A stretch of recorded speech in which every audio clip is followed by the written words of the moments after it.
नमस्कार दोस्तों, अगर मैं आपसे कहूं कि भारत का पड़ोसी पाकिस्तान जिसके पास में परमाणु है और कल से भारत का एक और पड़ोसी जिसका नाम है बांग्लादेश, उसके पास में भी परमाणु होगा और किसी देश के दम पे नहीं बल्कि खुद भारत के दोस्त रशिया के दम पर होगा, तो क्या आप इस बात पर बिलीव करेंगे?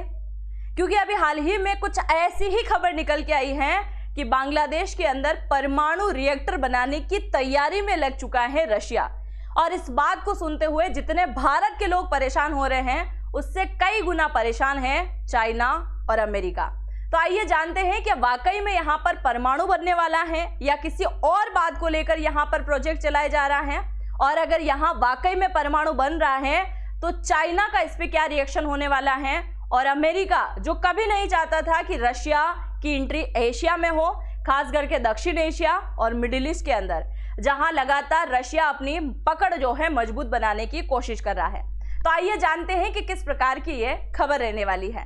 मेरा नाम है अंजलि और मैं आप सभी का स्वागत करती हूं एग्जाम नारी के यूट्यूब प्लेटफॉर्म पर। ये जो आपको फोटो दिखाई दे रहा है ये है बांग्लादेश का एक परमाणु रिएक्टर जिसका काम अभी हाल ही में शुरू हो चुका है।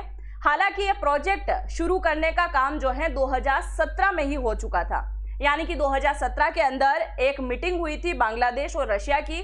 उसमें इस बात को लेकर तय किया गया था कि अब बांग्लादेश भारत के ऊपर डिपेंड नहीं रहेगा, खास करके बिजली के मामले में, और एक काम किया जाए, रशिया पूरी तरीके से यहाँ पर बिजली बनाने के लिए एक संयंत्र खड़ा करने वाला है। अब यह संयंत्र कहाँ होगा और इसी संयंत्र के आड़ में क्या परमाणु बनाने की तैयारी चल रही है और ये कहाँ हो रहा है, आप जरा यहाँ पर देखिए।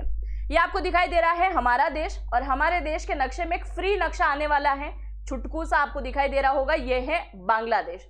इसी बांग्लादेश के जस्ट पास में पश्चिम बंगाल की सीमा कुछ ज्यादा ही मात्रा में साझा होती हुई आपको दिखाई दे रही होगी। इस बांग्लादेश को अगर हम थोड़ा सा जूम करें तो ये कुछ इस प्रकार से दिखाई देता है। इसमें अगर हम चले ढाका में, जो कि मेन स्थान है इसका, जहां से कई बार भारत के अंदर घुसने की प्लानिंग होती है, खास करके कई प्रकार की ऐसी गतिविधि जो भारत के विरोध में होती है। इसी ढाका से तकरीबन 160 किलोमीटर की दूरी पर एक स्थान है जिसका नाम है पबना। इसी पबना वाले स्थान की बॉर्डर किसके साथ साझा होती है? हमारे पश्चिम बंगाल राज्य के पास में साझा होती है। और इसी पबना वाले क्षेत्र में क्या किया जा रहा है, रशिया के एक प्रोजेक्ट जिसका नाम है रुस्तम, यानी कि रुस्तम कंपनी के द्वारा इसको बनाया जा रहा है। वो रुस्तम जो कई बार भारत को हथियार भी दे चुका है, यानी कि रुस्तम जो रशिया का एक प्रोजेक्ट है, कंपनी है जो कि हथियार भी बनाती है, और वही अब बांग्लादेश के अंदर इंटर करके क्या करने वाला है, परमाणु रिएक्टर पर काम करने वाला है। अच्छा, कितने परमाणु रिएक्टर आ रहे हैं? तो 2 परमाणु रिएक्टर आने वाले हैं और प्रत्येक में से 1200 मेगावाट जो है उत्पादन यहाँ होने वाला है। तो तकरीबन 2400 मेगावाट का यहाँ पर उत्पादन होगा, जिसके लिए यहाँ पर परमाणु रिएक्टर आ रहा है। अब बांग्लादेश और रशिया का ये जो गठजोड़ है, ये जो नए प्रकार का परमाणु रिएक्टर बनाया जा रहा है, इसको इन्होंने नाम दिया है रूपपुर। क्या नाम दिया है? रूपपुर इसको नाम दिया है, जिसे बनाने में तकरीबन 12 से 13 बिलियन डॉलर के आसपास खर्च होने वाला है।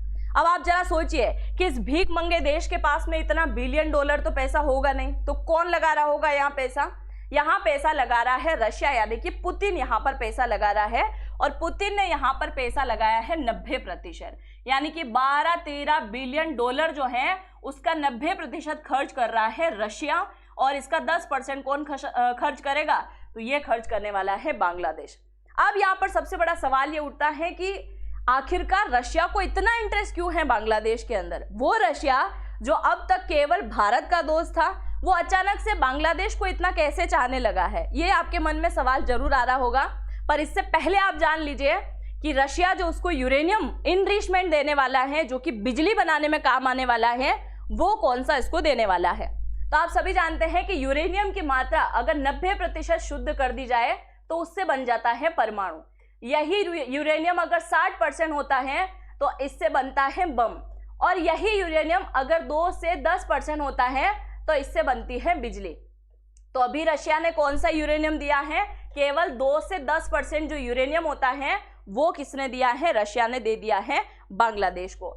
अब लगातार जो है भूचाल मचा हुआ है भारत की राजनीति के अंदर भी। भारत के अलावा पड़ोसी देश पाकिस्तान भी सोच रहा होगा कि भाई साहब ये क्या है, क्योंकि जिस प्रकार से भारत के अंदर सपना देखा जाता है अखंड भारत को लेकर, आप सभी जानते हैं कि बांग्लादेश अगर मजबूत हुआ तो फिर आने वाले समय में जो अखंड भारत का प्रोजेक्ट है उसके ऊपर कहीं ना कहीं कठिनाई दिखाई देगी। हम सोचते हैं कि आसपास के जो देश भारत से अलग हुआ है उन्हें वापस एक दिन एक कर लेंगे। ठीक इसी प्रकार का सपना पाकिस्तान भी देखता है और इसी वजह से पाकिस्तान इन दिनों बांग्लादेश के साथ में रिश्ते सुधार रहा है।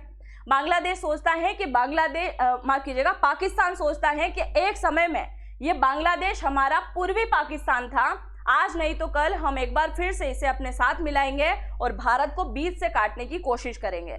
जबकि अब ऐसा लग रहा है कि बांग्लादेश के पास में भी क्या रहने वाला है, परमाणु रहने वाला है, जिस बात को लेकर भारत तो परेशान है ही, पर पूरे के पूरे एशिया में बड़ा खतरनाक तरीके से भूचाल मचा हुआ है। अब सवाल ये आ रहा है, क्या पुतिन ने इसी प्रकार की दोस्ती निभाई थी भारत से, या फिर यहाँ पर भारत का किसी प्रकार का गेम हो सकता है जो कि भारत अब तक करना चाह रहा था और वो हो नहीं पा रहा था। अब आप जरा सोचिए कि भारत ने कैसा गेम फिट किया होगा यहाँ पर। सबसे पहले हम चलते हैं इन दोनों की शक्ल को देखने के लिए। भारत ने यहाँ कौन सी चाल चली है आपको समझ में आ जाएगा। इन दोनों की शक्लें आप अच्छे से देख लीजिए, क्योंकि इनकी शक्ल पूरी तरीके से उतर चुकी है जैसे ही इस प्रोजेक्ट के ऊपर काम करना शुरू हो गया है। तो शी जिनपिंग और ट्रंप चचा के बारे में हम यहाँ पर थोड़ी सी चर्चा करते हैं। सबसे पहले चलते हैं शी जिनपिंग की तरफ, क्योंकि शी जिनपिंग से भारत काफी ज्यादा मात्रा में परेशान हो चुका था, क्योंकि जब से ये मोहम्मद यूनुस की सरकार बांग्लादेश के अंदर बनी थी, बांग्लादेश का लगातार झुकाव किस तरफ था, चाइना की तरफ। इससे पहले शेख हसीना की सरकार यहाँ हुआ करती थी, उसका झुकाव था भारत की तरफ। और अभी है जो अभी वाला जो बना है वो भाई साहब अलग ही है फिर, है ना। तो अभी वाला जो बांग्लादेश का प्रधानमंत्री है वो सबके साथ में रिश्ते बनाकर चलने की कहीं ना कहीं कोशिश कर रहा है। अब आप देखिए, ये इन दोनों की जब सरकार यहाँ हुआ करती थी, यानी कि बांग्लादेश में इसकी जब सरकार हुआ करती थी, तो इसने चाइना के साथ में कई प्रकार के समझौते किए जो कि भारत के लिए अच्छे नहीं थे। आप जरा देखिए, अगर हम यहाँ बात करें तो ये आपको दिखाई दे रहा होगा बांग्लादेश, और बांग्लादेश के श्रीरंगपुर और चिटगोंग, ये दो ऐसे इलाके हैं जो कि बांग्लादेश के चिकन नेक वाले इलाके हैं। और एक जो चिकन नेक जो भारत के साथ में बॉर्डर साझा करता है, इस वाली जगह पर एक बहुत बड़ा जो है क्या बनाया इन्होंने, एक बहुत बड़ा वायुसेना का हैंगर इन्होंने बना दिया। वो वायुसेना का हैंगर बनाकर बांग्लादेश लिखित रूप में लिखता है कि अगर फ्यूचर में भारत का पाकिस्तान के साथ युद्ध हुआ तो इस हैंगर का उपयोग कौन करेगा, पाकिस्तान करेगा। अगर फ्यूचर में चाइना और भारत का युद्ध हुआ तो इस हैंगर का उपयोग कौन करेगा, यही करने वाला है। मतलब ऐसा समझौता जो कि भारत के लिए बड़ा हानिकारक है, पहली चीज। दूसरा, यहाँ पर जो बंदरगाह है उसको डेवलप करने की बात चल रही है चाइना और बांग्लादेश के बीच में, वो अभी तक डेवलप नहीं हो पाया है, पर यह करने की पूरी कोशिश में है। तीसरा, अब तक आप सभी ने देखा है कि चाइना ने लगातार पाकिस्तान को हथियार बेचा है। डिफेंस सेक्टर में मजबूत बनाने में अगर पाकिस्तान किसी को श्रेय देगा तो वो केवल चाइना है।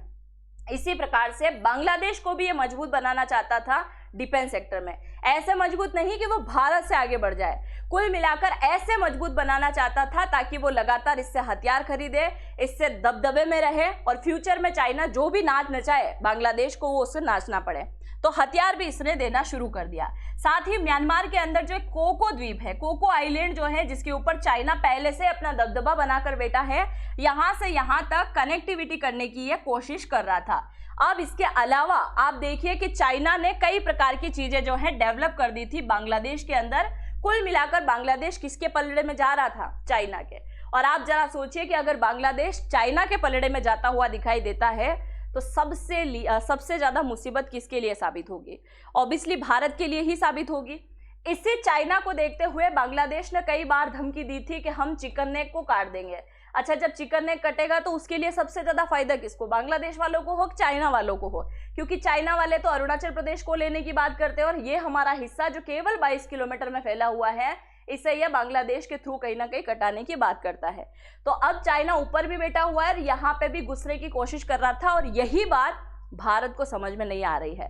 और इसी वजह से पूरा का पूरा बांग्लादेश अब किसके पलड़े में जा गिरा है, रशिया के पलड़े में जा गिरा है।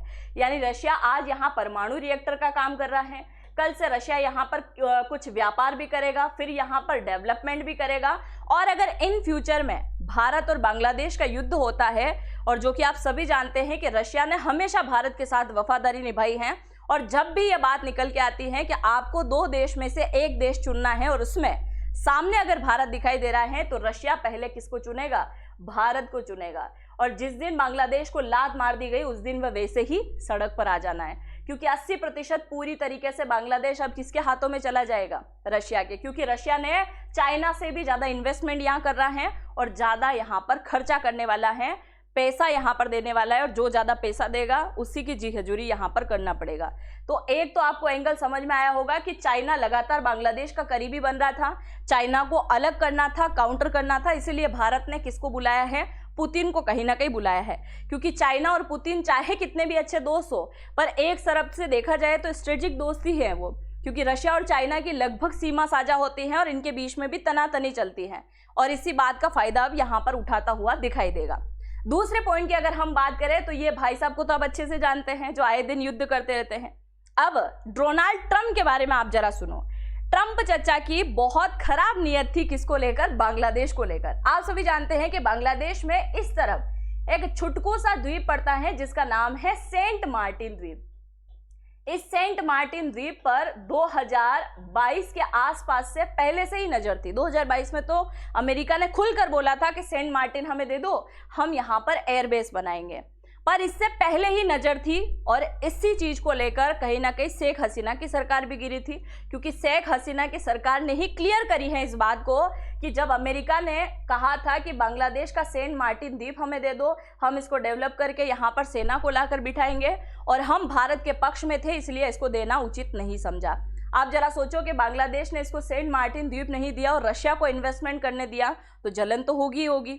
दूसरी जलन की अगर हम बात करें तो एशिया के अंदर जब रूस की एंट्री हो रही है, तो ये बात तो कतई इसको समझ में नहीं आने वाली है, क्योंकि आप जरा देखिए, अगर हम यहाँ की बात करें तो बांग्लादेश के अंदर इंटर हो गया है।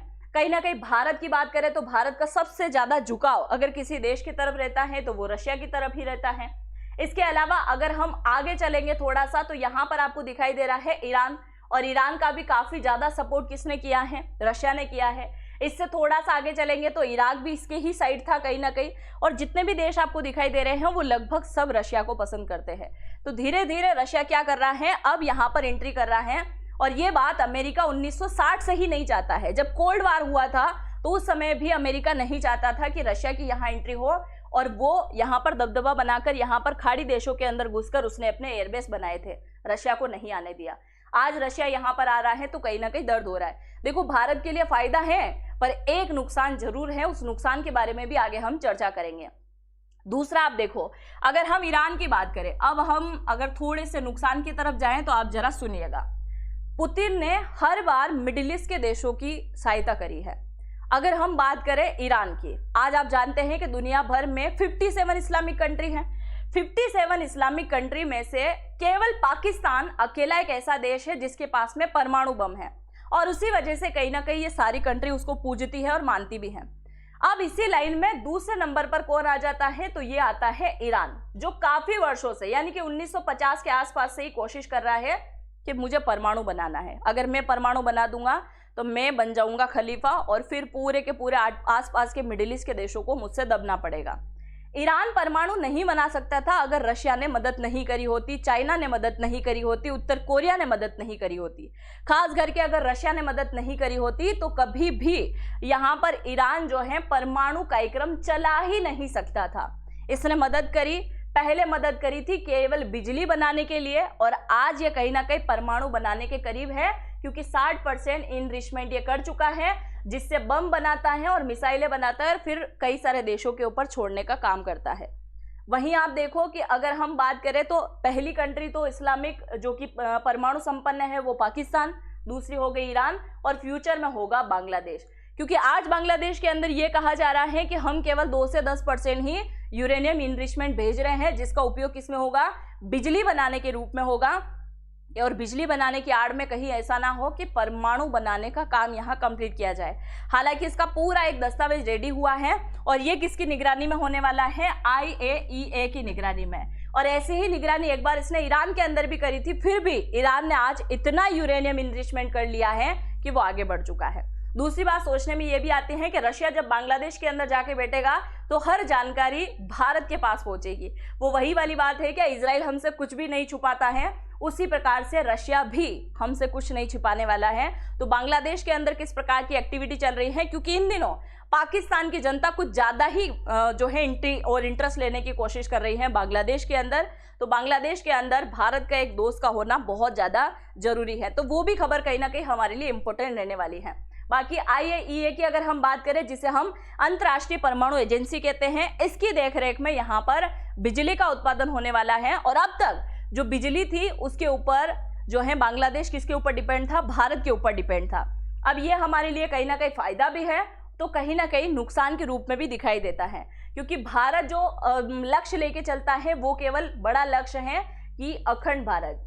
जब ये आसपास के देश कहीं ना कहीं अनस्टेबल होंगे, वो अपने देख रेख को नहीं कर पाएंगे, देश को नहीं चला पाएंगे, तभी भारत कहीं ना कहीं कोशिश करेगा कि इन देशों के ऊपर कहीं ना कहीं एक्शन लेना चाहिए।